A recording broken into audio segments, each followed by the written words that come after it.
Parashat Shelach Lecha, Tafshin Fei Aleph, 5781, 2021. Last Shabbos, I spoke about the link between the most recent Arab-Israeli war and the rise of anti-Semitism around the world. While mentioning the names of several politicians, entertainers, and other social influencers who spread misinformation about Israel and who fail to acknowledge anti-Semitic hate crimes for what they are, I neglected to mention the names of those elected officials, media organizations, and celebrities who have supported Jews and Israel over the past month. Among the people who deserve our praise and thanks for refusing to deny Jews and Jewish institutions equal protection from discrimination are Bill Maher, Eve Barlow, U.S. Representatives Kevin McCarthy and Elaine Luria, U.S. Senators Rick Scott and Joni Ernst, former DNC Chair Donna Brazile, Palestinian human rights activist Bassem Eid, the Miami Heat, the Chicago Bulls, and the Philadelphia 76ers, Russell Brand, John Voight, and MTV News.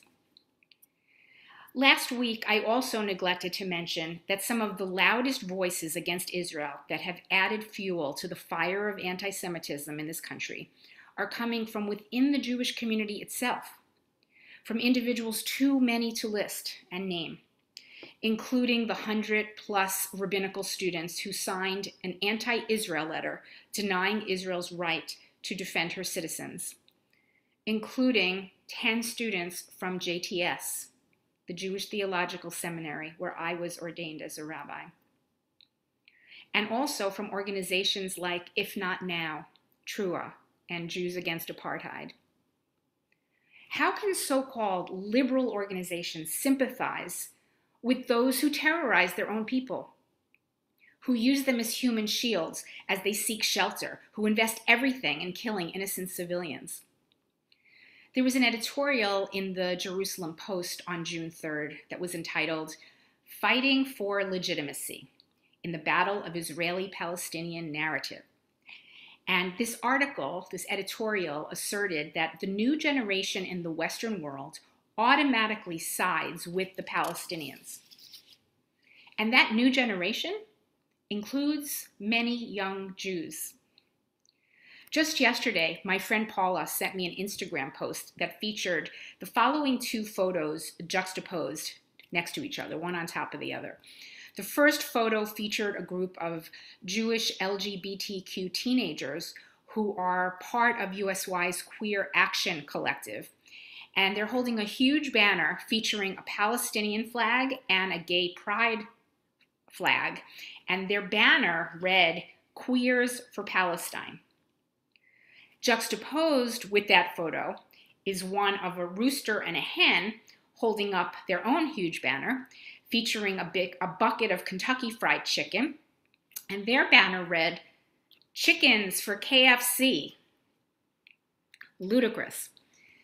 The parallel between self-hating chickens and self-hating Jews may be humorous to some, but the growing ranks of anti-Israel Jews is definitely not funny and should give us great cause for concern. Because when Jews hate themselves so much that they publicly denounce Israel, they unknowingly, or perhaps knowingly, give legitimacy to anti-Semitic sentiments and actions, and they succeed in demoralizing so many others in the Jewish community. The power of anti-Israel rhetoric to demoralize the community is not a new one. As Amos Elon wrote, anti-Semitism did not really succeed until the Jews began to sponsor it. This was recently quoted in a tablet article by Mati Friedman. And also take a look at this week's Torah portion, Shelach Lecha. This parsha tells the story of the sin of the spies. In Hebrew, it's known as Chet HaMeraglim, although in the parsha itself, the people are not referred to in Hebrew as meraglim. The verb that's used for what they did was more akin to scouting than spying. But we'll call them spies for the purposes of this drash. In anticipation of their entry into the Promised Land, which was known then as Eretz Canaan, the land of Canaan, Bnei Israel dispatched 12 spies to check out the land and the people in advance. And when 10 of those 12 spies provide a bad report saying that the Canaanites are as large as giants and that their cities are well fortified, Bnei Israel are gripped with fear, and they express their adamant refusal to enter the land, despite the assurances of Moshe and God that they would be able to do so successfully. The negative report of those 10 spies succeeds in demoralizing the Jewish community. What is so striking about the spies' report in Parashat Shelach Lecha-on is the central role of their subjectivity. There is more opinion than fact in their report. In the 15th century Spanish commentator Yitzhak Arama's commentary, known as Akedat Yitzhak, he illustrates this point with a mashal, a parable. It can be compared to a man who says to his agent, "Go to the warehouse, have a look at a talit that the merchant has in stock. Examine it carefully for the quality of the fabric, for size, appearance, and price. Then get back to me. Let me know what you find as I am considering purchasing it." If the agent returns and says, "I did what you asked. I had a look at the talit. The wool is pure. It is long and wide, greenish and reddish in color, and the price is 100 gold pieces," he has carried out his mission correctly. However, if he returns that agent and he says, "I had a look at the talit and the wool is pure, it's long and wide.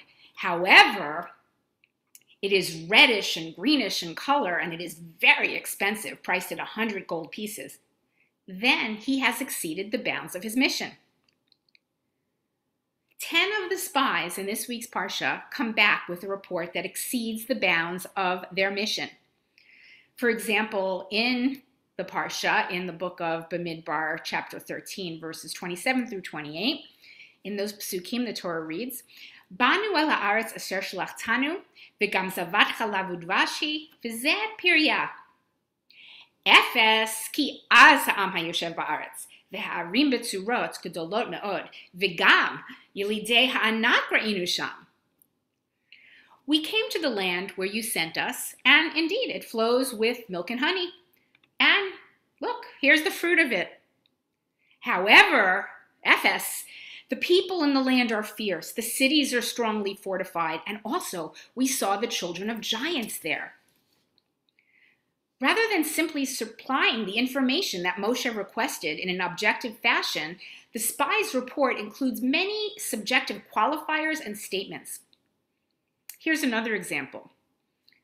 Also in the book of Bamidbar, Perek Yud Gimel, Pasuk Lamed Gimel. "Vanihi be'einenu kachagavim, v'chen hayinu be'eineihem." "We were like grasshoppers in our own eyes, and we appeared as grasshoppers in their eyes." The Babylonian Talmud in Masechet Sota, Daf Lamed He Amud Aleph, discusses whether the spies actually overheard giants calling them grasshoppers. And according to the rabbis, the spies did actually hear the Canaanites talking about them and comparing them not to grasshoppers specifically, but to insects hiding in the trees and fields. But I think that the rabbis in Masechet Sota may have been missing the point, because it's not really important what the Canaanites thought. What we need to focus on is how the spies thought of themselves. The spies felt like they were insects. They felt that they were inferior and easy to squash. And because in their own eyes they viewed themselves as inferior, they immediately projected that negative self-image onto the perception that others must have had of them. In Midrash Tanchuma, God says to the spies, "I'm ready to put up with your saying, 'We were like grasshoppers in our own eyes.' But I take offense at your asserting, 'and we appeared as grasshoppers in their eyes.' Could you possibly know what I made you appear like in their eyes?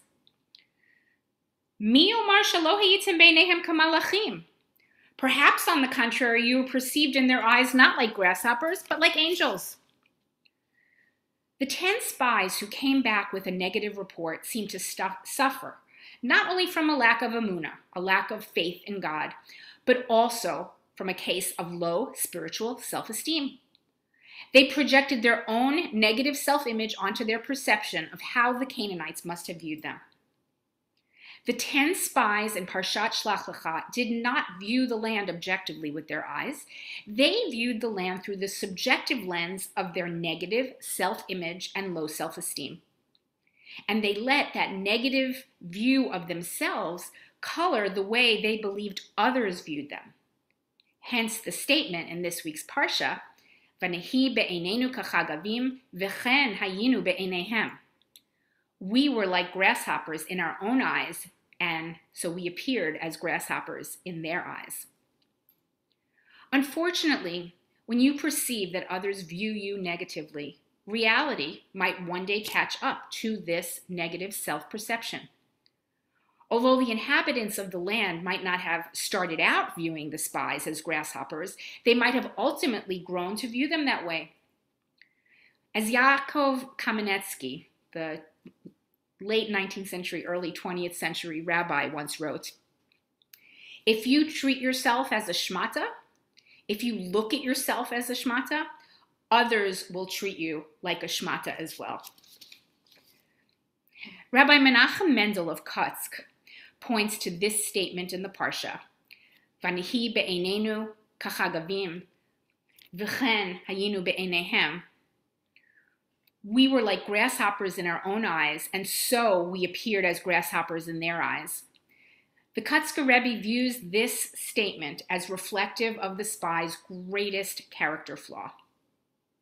It's one thing to come back with a negative report. It's another thing to say that you view yourself as a lowly person in comparison to others. What gives you the right, asks the Kotzker Rebbe, to define yourself by the way others view you? Why do you care what they think? Rabbi Avi Billet writes, "This is not just a lesson in avoiding being like the Joneses, it's also a lesson about being comfortable in your own skin." In contemporary times, just because the Palestinian cause is now in vogue, and just because it's now popular to accuse Israel of apartheid and ethnic cleansing and genocide, that doesn't mean we have to accept that narrative about ourselves and about the country that is the homeland of the Jewish people. And when we see and hear self-hating Jews hopping on the Free Palestine bandwagon, we must do what we can to get social influencers in their peer groups to try to talk some sense into them. On a personal level, if we are to judge ourselves by the way others see us, we may end up in a rut. Some people experience this when dating, some while working in an unpleasant work environment with overly critical people. Some experience this in their interactions with relatives, some in situations with friends, acquaintances, colleagues who insult them. We don't have to accept the negativity that comes from others. Criticism is one thing when offered constructively, appropriately, kindly, and in a manner that is meant to be helpful. But when it is harmful, we need not accept it. Ken Yehi Ratzon. Shabbat Shalom.